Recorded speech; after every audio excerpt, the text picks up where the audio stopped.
BSTC second year का जो first paper है आपका बच्चे और बचपन, तो उसका आपको चौथे नंबर का यूनिट पढ़ाया जाएगा सूचना प्रसंस्करण सिद्धांत के बारे में। तो ये यूनिट नंबर 4 है, इसको आपको पढ़ के जाना है और इस यूनिट से बनने वाले जो इम्पोर्टेंट क्वेश्चन है मैं आप सभी को यहाँ पर पढ़ाऊँगा। साथ ही साथ आपके जितने भी छोटे प्रश्न हैं निबंधात्मक जो अपने ऑब्जेक्टिव टाइप के प्रश्न हैं उन सबको आपको एक बार मोटी नज़र के साथ में रिवाइज करके जाना है। तो चलिए साथियों, मैं शुरुआत कर रहा हूँ केवल रिवीजन के तौर पर, ताकि आप लोग अपनी सीरीज़ को एक अच्छे ढंग से पढ़ सकें। ठीक है, आपको इतना ज़्यादा टेंशन लेने की आवश्यकता नहीं है, क्योंकि मैंने पिछली बार भी इसी तरीके से इसी ही पैटर्न को अपनाया था और स्टूडेंट ने 85 प्लस तक भी परसेंटेज बनाए हैं हमारे ही वीडियोस को देख करके। आपको मैंने बता भी दिया है, स्क्रीनशॉट बच्चों के बहुत सारे मैंने डाले हैं। तो आप लोग टेलीग्राम को ज्वाइन कर लीजिए और साथ ही साथ हमारा जो ऐप है साथियों खुराना स्टडी ऑफिशियल, उसको आप प्ले स्टोर से डाउनलोड कर लेंगे। उसमें आपको हमारे 20 मॉडल पेपर साथ में उनके आंसर भी आपको दिखाए गए हैं। तो वो प्रश्न बहुत ही ज़्यादा इम्पोर्टेंट रहेंगे यहाँ के बजाय। चलिए, आपका जो पहला प्रश्न है वो है आपका सांस लेना, रक्त संचालन जैसी क्रियाएं मस्तिष्क के कौन से भाग में नियंत्रित होती है। तो आंसर हो जाएगा आपका मेडुला ऑब्लोंगेटा। ठीक है, ये अपने मस्तिष्क के पिछला भाग होता है जस्ट। ठीक है, यानी इसको हम पश्चिम मस्तिष्क भी कहते हैं। उसके बाद अगला क्वेश्चन है संप्रेषण का कार्य मस्तिष्क के कौन से भाग के द्वारा किया जाता है। तो आंसर होगा अपना प्रेमस्तिष्क के द्वारा। तीसरा क्वेश्चन है आपका अनुमस्तिष्क का मुख्य कार्य क्या है। तो अनुमस्तिष्क का मुख्य कार्य होता है शरीर की संतुलन को बनाए रखना, यानी जो शारीरिक गतिविधियां हमारी होती हैं उन सभी पर नियंत्रण रखने का काम करता है अनुमस्तिष्क। नेक्स्ट क्वेश्चन है अपना शरीर की प्राण रक्षा संबंधी संक्रियाओं का संचालन एवं नियंत्रण किसके द्वारा किया जाता है। याद रखना आप लोग, मेडुला ऑब्लोंगेटा के द्वारा किया जाता है। अगला क्वेश्चन है आपका हमारी ज्ञानेंद्रियां निरंतर कहाँ से सूचना प्राप्त करती रहती है। तो ये होती है हमारी पर्यावरण से सूचना प्राप्त करती रहती है। आपको ये जो मैं सीरीज पढ़ा रहा हूँ इसमें आपको निबंधात्मक प्रश्नों को छोड़ करके मैंने निबंधात्मक प्रश्नों को अच्छे ढंग से अपने ऐप के अंदर पढ़ाया है। वहाँ पर भी आप लोग उनको पढ़िएगा और उस कोर्स को ज्वाइन कीजिए। निबंधात्मक प्रश्न यहाँ पर आपको नहीं बताए जाएंगे और निबंधात्मक प्रश्न न ही इस पीडीएफ में आपको अवेलेबल करवाए जाएंगे इस सीरीज के अंदर। ठीक है, अब देखिए अगला क्वेश्चन है सूचना प्रसंस्करण का अंश क्या है। तो घोषणात्मक, प्रक्रियात्मक, अनुबंधात्मक, यानी उपरोक्त सभी इसका डी आंसर हो जाएगा। अगला क्वेश्चन है किस स्मृति की संचयन अवधि सबसे कम होती है। तो संवेदी स्मृति जो है उसकी सबसे कम संचयन अवधि होती है। अगला क्वेश्चन किस स्मृति तक पहुंचने में सूचनाओं को सभी स्मृतियों से गुजरना पड़ता है। आंसर हो जाएगा अपना दीर्घ स्मृति तक पहुंचने में। नेक्स्ट क्वेश्चन है साइकिल चलाना, लिखना, पढ़ना किस स्मृति के उदाहरण है। आंसर होगा अपना अंतर्निहित स्मृति के उदाहरण है। नेक्स्ट क्वेश्चन है अपना 10वां आज 4 बजे किससे मिलना है। ये किस स्मृति का उदाहरण है भैया। ये अपना स्पष्ट स्मृति का उदाहरण है। बिल्कुल राइट टाइम 4 बजे बताया गया है इसलिए। अगला क्वेश्चन है हमारे शरीर की प्रत्येक क्रिया के लिए क्या आवश्यक है। तो स्मृति बहुत जरूरी है, क्योंकि हम पढ़ के आ रहे हैं स्मृति प्रसंस्करण मॉडल। ठीक है, अगला क्वेश्चन आपका है कान, जीभ व आँखें सभी मिलकर किस विधि से याद करने पर सक्रिय हो जाते हैं। यानी जोर जोर से हम बोलेंगे तो हमारे जितने भी इंद्रियां हैं वो सबके सब एक्टिव हो जाती है। अगला क्वेश्चन है वर्तमान युग को क्या कहते हैं। इसको हम सूचनाओं का युग कहते हैं। अगला क्वेश्चन सीखने सिखाने की प्रक्रिया को किस सिद्धांत ने प्रभावित किया है। इसको किया है साथियों सूचना प्रसंस्करण सिद्धांत ने इसको प्रभावित किया है। नेक्स्ट क्वेश्चन है अनुभव से प्राप्त ज्ञान कहाँ संचित होता है।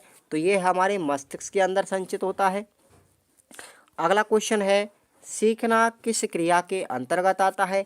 तो सीखना हमारी आंतरिक क्रिया के अंतर्गत आता है। अगला क्वेश्चन है सूचना प्रसंस्करण मॉडल किस पर आधारित है? ये हमारे स्मृति प्रकारों पर आधारित है। इंपॉर्टेंट, इसको लगा लीजिए। नेक्स्ट क्वेश्चन है स्मृति वह मानसिक प्रक्रिया है जिसमें अतीत में सीखे गए ज्ञान, अनुभव या कौशल का पुनः स्मरण किया जाता है। स्मृति की ये परिभाषा किसने दी है साथियों? रायवर्न ने दी है। आपको कहीं कहीं पर रेवर्ण भी लिखा हुआ मिलेगा, आप चिंता नहीं करेंगे। तो ये प्रश्न इंपॉर्टेंट है, 2016 में भी आ चुका है।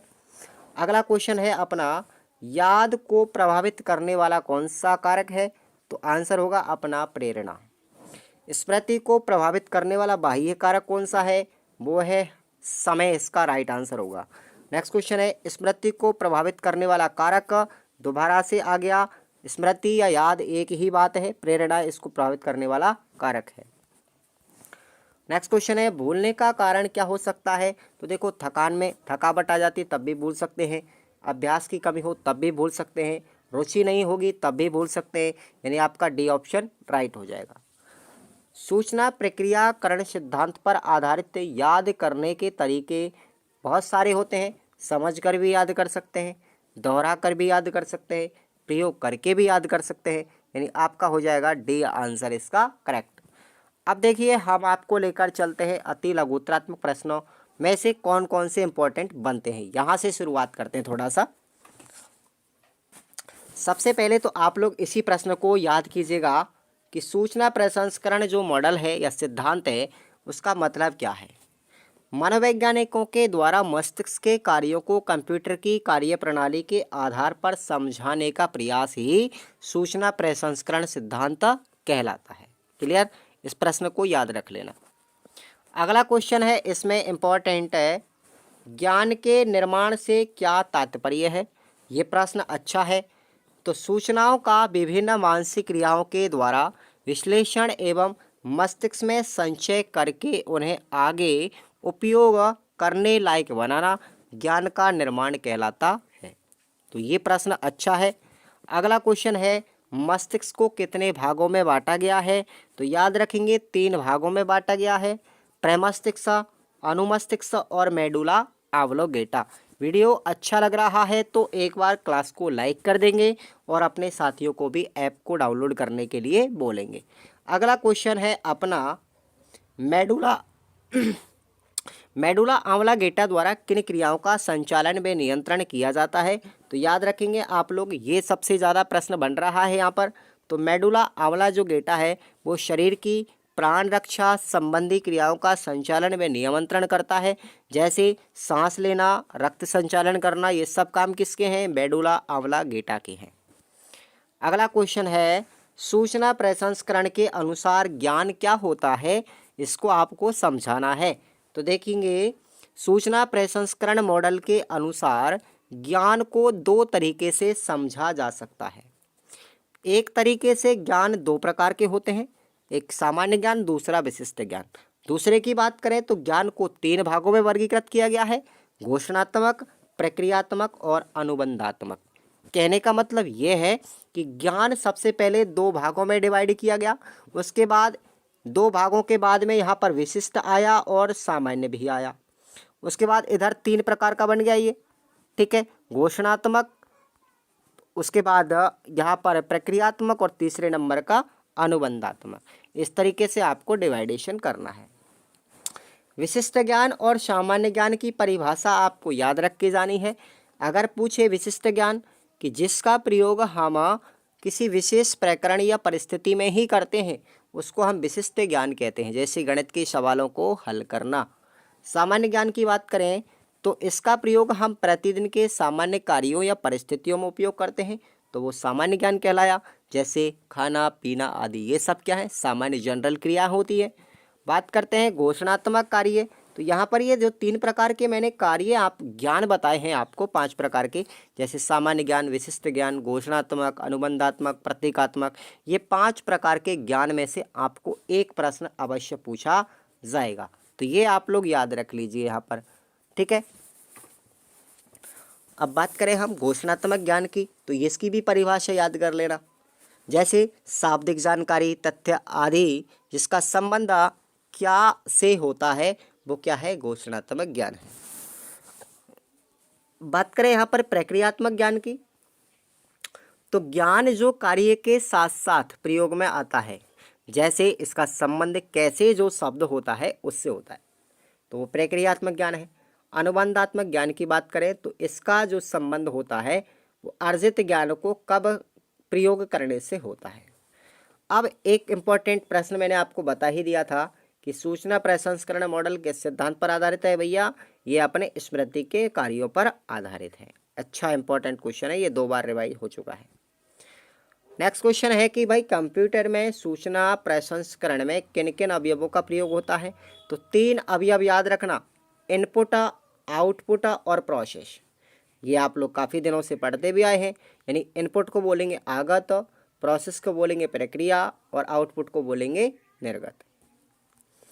सूचना प्रसंस्करण मॉडल स्मृति में सूचनाएं कितने स्तरों पर विभाजित होती है, 3 भागों में या 3 स्तरों पर प्रक्रमित होती है। कौन कौन से स्तर हैं, पहला है संवेदी स्मृति, दूसरा है अल्पकालीन स्मृति और तीसरा है दीर्घकालीन स्मृति। ये 3 प्रकार की स्मृति होती हैं, याद रख लेना आप लोग। अब बात करते हैं हम तीनों प्रकार की स्मृतियों की। अगर हम प्रत्येक प्रकार की स्मृति देखो, पहली है संवेदी स्मृति, तो ये क्या चीज़ होती है, सूचनाएं पहले इंद्रियों के माध्यम से संवेदी तंत्र से संवेदी स्मृति में प्रवेश करती हैं। इस स्मृति के संचयन क्षमता काफ़ी ज़्यादा होती है, परंतु संचयन अवधि कम होती है। ये सूचनाएं सामान्यतः 1 सेकंड से भी कम अवधि से लेकर कुछ सेकंड तक के लिए संचित रह पाती हैं। ये होती है हमारी संवेदी स्मृति, यानी इसका जो संचय काल होता है सबसे कम माना जाता है। दूसरी प्रकार की स्मृति है हमारी कार्यकारी स्मृति। देखो नोट्स की तरह आपको पढ़ना है, बिल्कुल घबराना नहीं है। अब देखेंगे कार्यकारी स्मृति में होता क्या है। संवेदी स्मृति से संचयत ध्यान के आधार पर सूचनाएं कार्यकारी स्मृति में चली जाती हैं। इस स्मृति में संचयन की क्षमता सीमित होती है, अतः कोई भी नई सूचना को तभी ग्रहण किया जाता है जब कोई पुरानी सूचना वहाँ से हटा दी जाए। ठीक है, तो ये होती है हमारी कार्यकारी स्मृति। दीर्घकालीन स्मृति का मतलब ऐसी स्मृति इसकी क्षमता असीमित होती है और लघुकालीन स्मृति से सूचनाएं दीर्घकालीन स्मृति में विस्तारित पुनः अभ्यास के कारण प्रवेश करती हैं। अब देखेंगे संकेतन किसे कहते हैं। ठीक है, संकेतन याद रखना और संकेतन की कार्य प्रणाली ये किस प्रकार काम करता है। लघुकालीन स्मृति से सूचना को दीर्घकालीन स्मृति में ले जाने के लिए जिन संकेतों का उपयोग किया जाता है, इसको सांकेतिक रूप में बदला जाता है, उसे हम संकेतन कहते हैं। संकेतन का कार्य देखिए, संकेतन प्राप्त सूचना को पूर्व अनुभवों से संबंधित कर व्यवस्थित करना, उनको श्रेणीबद्ध करना, विभिन्न आधारों पर उनका वर्गीकरण करना, उनका विस्तार करना, मस्तिष्क में उनकी प्रतिमा बनाना, व्यवस्थित करना, ये सब काम किसके हैं, संकेतन के हैं। क्लियर, तो दोनों प्रश्न याद रखना इंपॉर्टेंट है। अगला क्वेश्चन देखेंगे आप लोग, पुनः प्रतिस्थापन किसे कहते हैं। तो ये 1-1 नंबर के प्रश्न है, इनमें से आपको प्रश्न मिलेंगे एग्जाम में। जब पुरानी स्मृति की आवश्यकता पड़ती है तो दीर्घ स्मृति उन्हें डिकोड करती है, जिससे वह पहले वाले स्वरूप में आ जाती है। इसी को हम पुनः प्रतिस्थापन कहते हैं। ठीक है, तो याद रखना। अगला प्रश्न है अपना, देखेंगे अंतर्निहित स्मृति और स्पष्ट स्मृति में अंतर, दोनों में याद रखना। अंतर्निहित स्मृति में वह ज्ञान सम्मिलित है जिन्हें चेतनापूर्ण या सुविचारित ढंग से याद नहीं रखा जाता, वे स्वयं ही याद आ जाते हैं। जबकि स्पष्ट स्मृति में यह ज्ञान सम्मिलित है जिनको चेतनापूर्ण या स्पष्ट ढंग से याद रखा जाता है। तो ये दोनों में डिफरेंट याद रखना। अगला क्वेश्चन है आपका के वाला, स्मरण के मुख्य अंग कौन कौन से हैं। इंपॉर्टेंट है, स्मरण के मुख्य अंग हैं सीखना, धारण करना, पुनः स्मरण करना और पहचानना। ये 4 अंग हैं, याद रखना भैया। अच्छा प्रश्न है ये, इम्पोर्टेंट है। ठीक है, अगला क्वेश्चन देखेंगे, सहचर्य विधि क्या है? सहचर्य विधि क्या है? अमूर्त को मूर्त से जोड़कर आसानी से याद किया जा सकता है। जैसे सभी संख्याओं को याद रखने के लिए उसे ज्ञात सूचनाओं से जोड़कर याद किया जाता है, इस विधि को हम सहचर्य विधि कहते हैं। सहचर्य का मतलब होता है संबंध बनाना, ठीक है ना।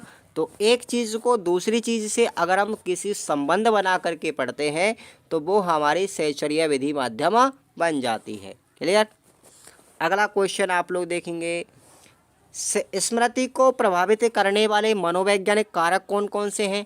तो देखिए, जैसे रुचि है, संवेग है, प्रेरणा है, बुद्धि है, ये सब क्या है? मनोवैज्ञानिक कारक हैं जो स्मृति को प्रभावित करते हैं। अगर हम बात करें कि शारीरिक कारक कौन कौन से हैं साथियों जो हमारी स्मृति को प्रभावित करेंगे, तो वो है जैसे परिपक्वता, आयु और थकावट। ये हमारे शारीरिक कारक हैं जो स्मृति को प्रभावित करेंगे।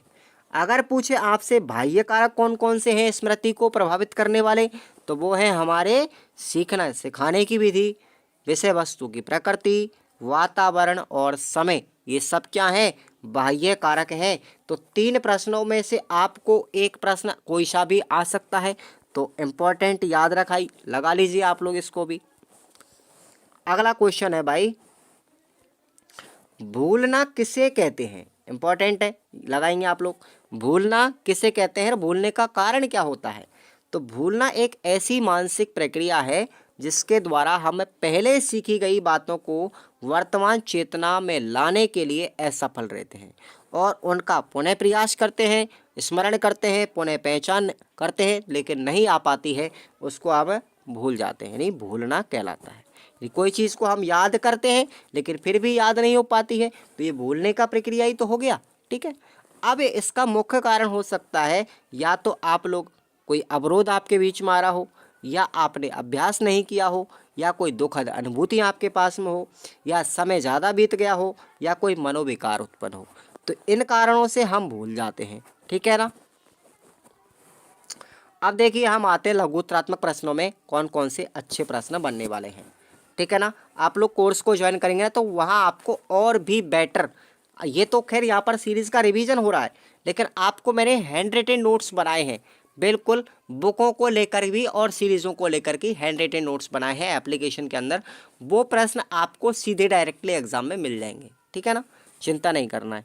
तो आपको मात्र 109 रुपये ही लिया जा रहा है बस, लेकिन वहाँ पर आपको वीडियोज़ भी है, आपको नोट्स भी हैं, और ये सीरीज़ भी आपको निःशुल्क दी जा रही है, ठीक है भाई।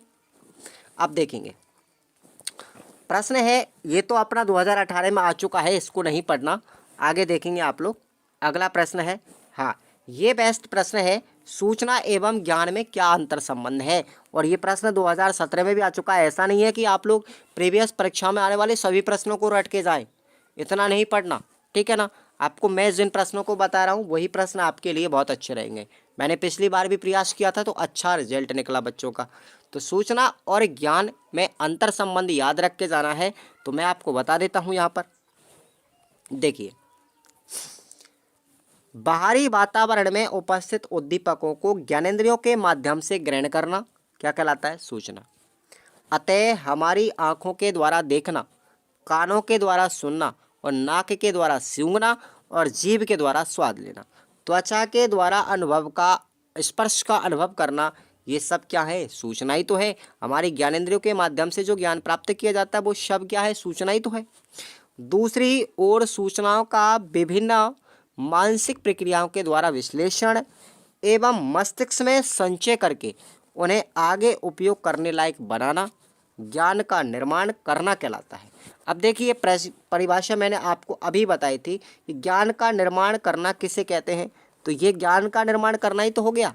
तो ये परिभाषा आपको ऊपर भी मैंने पढ़ाई थी। अगर आपसे पूछा जाए ये वाली, आप लोग पॉइंट को भले ही याद मत रखना, ठीक है ना।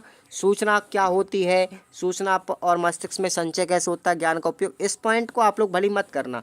आप इतना भी अगर लिख के आ गए ना तो आपको कोई नंबर नहीं काटेगा, आपके पूरे पूरे नंबर दे देगा, ठीक है ना। आपको 2 नंबर आएगा तो 2 नंबर का आपको दे देगा इसका। आगे देखेंगे अगला क्वेश्चन। अब देखेंगे, सूचना प्रसंस्करण मॉडल के अंतर्गत सीखना होता क्या है भाई, ठीक है ना, याद रखेंगे इसको, इम्पोर्टेंट है, इसको लगा लीजिए आप लोग। तो अथवा में अगर आपसे ये भी प्रश्न पूछा जा सकता है कि सूचना प्रसंस्करण मॉडल और व्यवहारवादी मान्यता से किस प्रकार अलग है। प्रश्न अलग अलग है लेकिन आंसर दोनों का एक ही होगा। शैली बदली जा सकती है प्रश्न की, तो आपको घबराना नहीं है। यह मॉडल व्यवहारवादियों की मान्यता कि सीखना एक बाहरी प्रक्रिया है, इस बात को नकारता है। कौन सा मॉडल?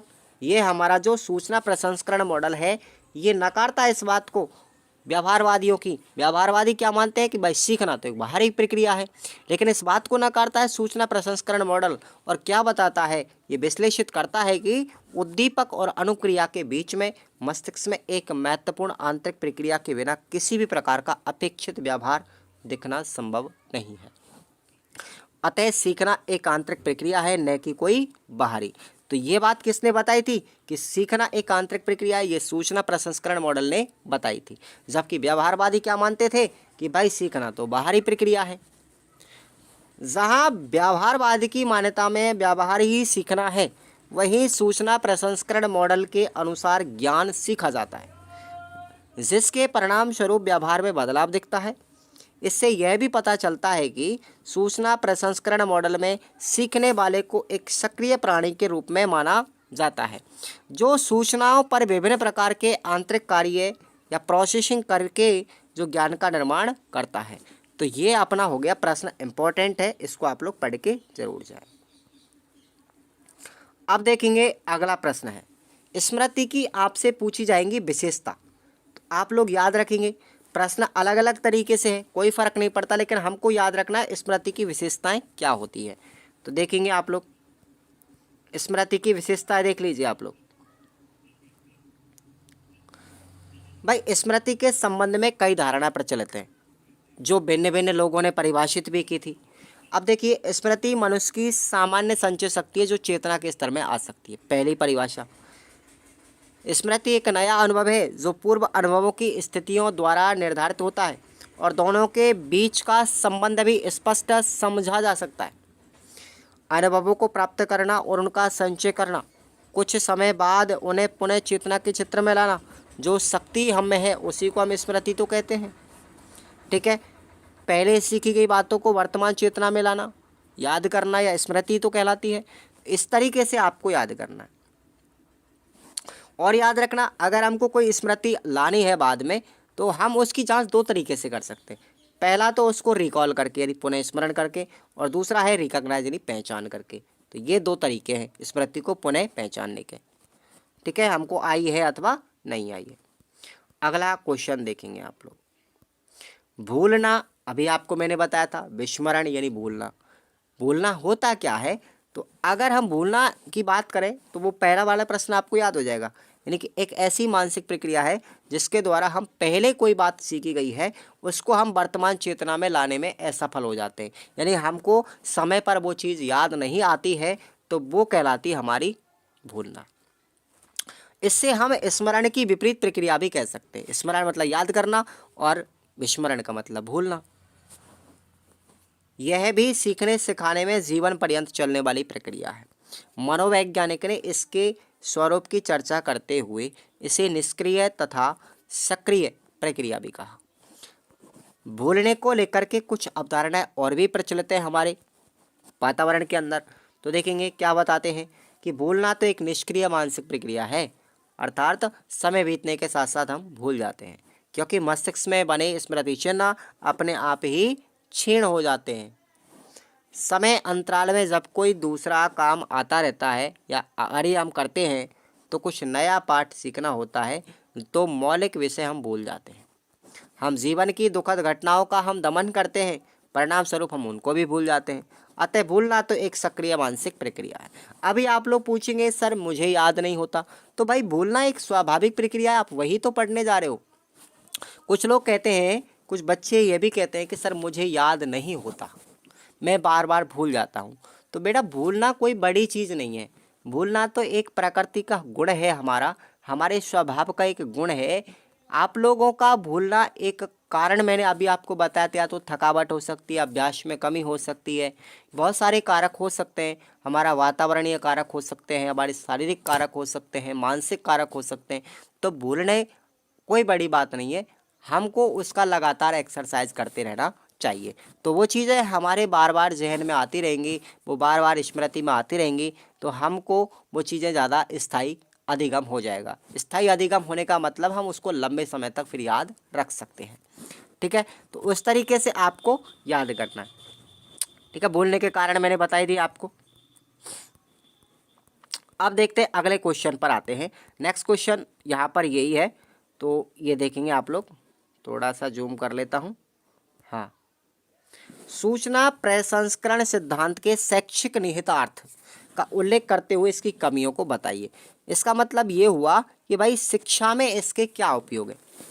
ठीक है, इस प्रसंस्करण सिद्धांत जो है इसका शिक्षा में उपयोग क्या है और इसकी कमी क्या है। तो सबसे पहले हम देखेंगे यहाँ पर, सामान्यतः लोगों का याद करना, लोग याद करना यानी स्मरण को सार्थक और उपयोगी प्रक्रिया मानते हैं, जबकि भूलने को निरर्थक और अनुपयोगी क्रिया मानते हैं। परंतु व्यावहारिक दृष्टिकोण से अगर देखा जाए तो स्मरण एवं विस्मरण दोनों ही उपयोगी महत्वपूर्ण प्रक्रिया होती है। अगर देखो, मैं आपको बता दूं यहाँ पर थोड़ा सा एग्जाम्पल दे करके, बच्चा वह व्यक्ति जो कभी भूल नहीं सकता वो एक पागल की श्रेणी में आता है। जो व्यक्ति भूल जाता है, मानव का एक सर्वगुण होता है, सर्वमान्य गुण है ये कि व्यक्ति भूल जाता है। अगर जो व्यक्ति कभी नहीं भूलता है वो पागलों की श्रेणी में माना जाता है, क्योंकि पागल जो होते हैं ना बार बार एक ही चीज़ को रिवाइज करते रहते हैं। अक्सर आपने सुना भी होगा, ये कहावत है कि भूलते तो पागल नहीं है। ठीक है ना, तो आप लोग भूल रहे हैं, कोई बड़ी चीज़ नहीं है। तो यहाँ पर कुछ लोग जो भूलना है ना उसको निरर्थक और उपयोगी चीज़ मानते हैं, तो वो गलत है। ऐसा नहीं करना चाहिए, क्योंकि भाई भूलना भी तो एक कहीं ना कहीं महत्वपूर्ण चीज़ होती है। अब मान के चलते हो उपयोगी और महत्वपूर्ण किस तरीके से है, मैं आपको एक एग्जांपल और दे के बताता हूँ। जैसे किसी के परिवार में कोई डेथ हो जाती है जो इसका सबसे प्रिय व्यक्ति हो, तो एक बात बताइए, अगर वो उस व्यक्ति को मरने के बाद भूलेगा नहीं तो फिर बाद में वो चीज़ें उसको जीवन भर तक तड़पाती है। ठीक है ना, तो भूलेगा नहीं तो तड़पाएगी, तो वो खुद भी धीरे धीरे उसके शारीरिक रूप से, मानसिक रूप से भयग्रस्त हो जाएगा या उसका शारीरिक रूप से कमज़ोर हो जाएगा। तो भूलना पड़ता है, एक सांसारिक चीज़ें हैं। अगर इस तरीके से आप नहीं भूलोगे तो वो गलत हो जाएगा। कहीं ना कहीं एक भूलना अच्छी भी चीज़ होती है, तो कहीं ना कहीं भूलना एक बुरा भी होता है। ठीक है ना, तो ये चीज़ आप लोगों को ध्यान रखनी है। अच्छी स्मरण शक्ति का संबंध उच्च बौद्धिक क्षमता व उच्च उपलब्धि से माना जाता है, जीवन में सफलता के लिए आवश्यक माने जाते हैं।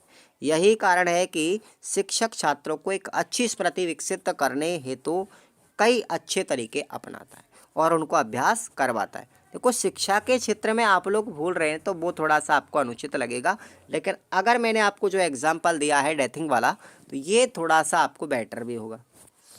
लेकिन विस्मरण का उतना ही महत्व है। भूलने की क्षमता की वजह से बच्चे क्षणिक महत्व की अनुपयोगी निरर्थक बातों को भूल जाते हैं, जिससे उनके मस्तिष्क में अनावश्यक बोझ नहीं बढ़ता। आ गई ना वही वाली बात, कोई गलत चीज़ हमने सीखी है तो उसको भूलना चाहिए। अगर आप नहीं भूलेंगे तो उसका असर जो होगा वो एक लंबे समय तक होगा, जो हमारे लिए नुकसानदायी है।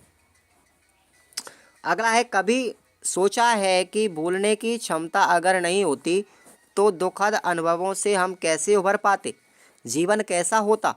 बच्चों के जीवन में कई ऐसी घटनाएं और अनुभव होते हैं जिनको भूलना सामान्य जीवन के लिए आवश्यक हो जाता है। आ गई ना वही वाली बात जो मैं अभी आपको जस्ट बता रहा था। गलत उच्चारण, अशुद्ध लेखन आदि को दूर करने में भी भूलना एक बहुत अच्छी भूमिका निभाता है, सहायक होता है। आप किसी चीज़ का गलत उच्चारण कर रहे हैं तो एक बात बताइए, आप लोग भूलो उस गलत उच्चारण को, बोलेंगे तभी तो आप लोग शुद्ध उच्चारण सीख पाएंगे। तो यहाँ पर भी अत्यंत उपयोगी है भूलना। कई बार नया सीखने के लिए हमको पुराना भूलना पड़ता है, क्योंकि एक व्यवधान डालता है। अतः हम कह सकते हैं कि बच्चे की शिक्षा में स्मरण और विस्मरण दोनों का कोई ना कोई महत्वपूर्ण स्थान जरूर है। शिक्षक का दायित्व है कि वे अनुकूल तथा उपयुक्त परिस्थितियों का निर्माण करके बच्चे में शिक्षक के रूप में या सीखने के रूप में सहायक बने। ठीक, अब देखेंगे हम, सूचना प्रसंस्करण मॉडल में कई मामलों में उपयोगी भी हो सकता है, जैसे कुछ इसकी सीमाएं भी होती है। यह ज्ञान के निर्माण को बहुत अधिक सरलीकृत रूप में प्रस्तुत करता है, जबकि एक जटिल प्रक्रिया भी होती है। ये कमी है इसकी। इसने मानव मस्तिष्क को एक मशीन के रूप में बना दिया है पूरी तरीके से।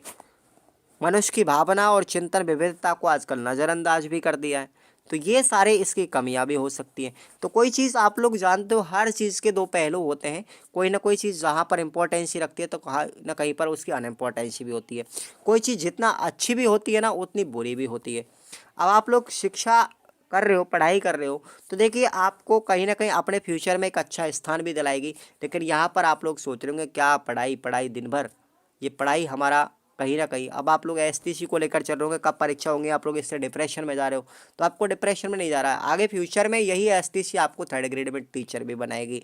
और टीचर दुनिया का सबसे बड़ा पद माना जाता है। तो साथियों, आज की ये यूनिट हमारी 4 कंप्लीट होती है और हम पढ़ेंगे यूनिट नंबर 5 के इंपॉर्टेंट क्वेश्चन। आप लोग इनको रट के चले जाना, जो जो मैंने प्रश्न आपको बताए हैं। और आप लोग एप्लीकेशन को जरूर डाउनलोड करेंगे। वहाँ पर खुराना स्टडी ऑफिशियल एप्लीकेशन है, जिस पर मात्र 109 रुपये आपसे लेंगे, ज़्यादा नहीं लिया जा रहा। और आपको वहाँ पे पूरा पीडीएफ वीडियोस और साथ ही साथ आपको ये सीरीज़ की पीडीएफ भी आपको निःशुल्क दी जा रही है, क्योंकि कई क्षेत्रों के अंदर ये सीरीज़ अवेलेबल नहीं हो पाती। सीरीज़ का मैं किसी बच्चे से कोई भी चार्ज नहीं ले रहा हूँ, सीरीज़ का किसी से कोई चार्ज नहीं है, ठीक है ना। ये आपको निःशुल्क प्रदान की जाएगी, आप लोग चिंता नहीं करें। और टेलीग्राम को आप लोग ज्वाइन कर लीजिए, आपको डिस्क्रिप्शन बॉक्स में लिंक भी दिया गया है। तो चैनल को सब्सक्राइब कर लीजिए और वीडियो को लाइक करके प्रतिदिन आप लोग क्लास लीजिएगा, और हर रेगुलर क्लास लेते रहेंगे तो आपका अच्छा स्कोर भी हो पाएगा। धन्यवाद साथियों।